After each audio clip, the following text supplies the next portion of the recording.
So, I am here to tell you about Snapchat because clearly I'm the person to tell you about Snapchat. 77% of college students have Snapchat, whereas I believe 1% of marketing professors have Snapchat. So Snapchat has between 150 and 160 million active users every single day. It's about 18% of US internet users. Facebook has well over half of internet users in the US as active users, but Snapchat users check Snapchat about 18 times a day. Snapchat's preparing for an IPO, and they think a lot of themselves. They value the company at $20 billion, kind of all based on user engagement. So let's talk about different ad structures on Snapchat. I don't know why that mouse just came over my face. So the first is Snapchat Discover. So when Discover first started, it was kind of famously expensive. It was $750,000 every single day you were advertising on Discover. Then just kind of inexplicably and without a lot of warning, recently Snapchat dropped Discover prices to $50,000 a day. So Discover channels appear on Snapchat's main page. The average channel gets about 1 million views a day. The best channels get about 3 to 5 million views a day. Snapchat's also kind of snotty about who they let on Discover. At first there were only 20 Discover partners. Now there are 40. Snapchat will also refuse to let you be a partner if you don't do content the way that you want, that Snapchat wants them to do it. They'll turn you down. For $250,000 a day, you can be on the Snapchat story, which gets viewed by about 27 million people.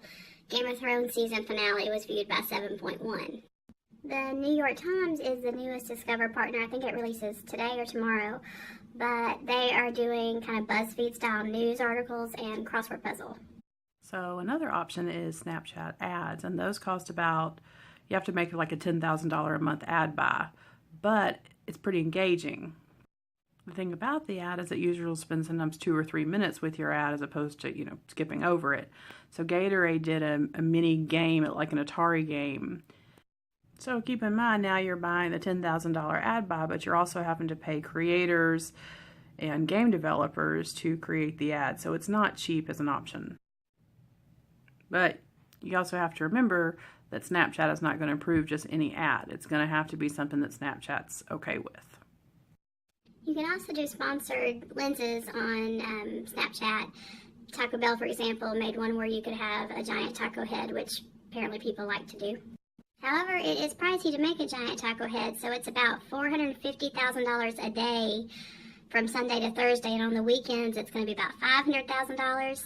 And if you're talking about a special event like Super Bowl or a holiday, then it could be up to $750,000 for a day. But users play with these things for 22 seconds.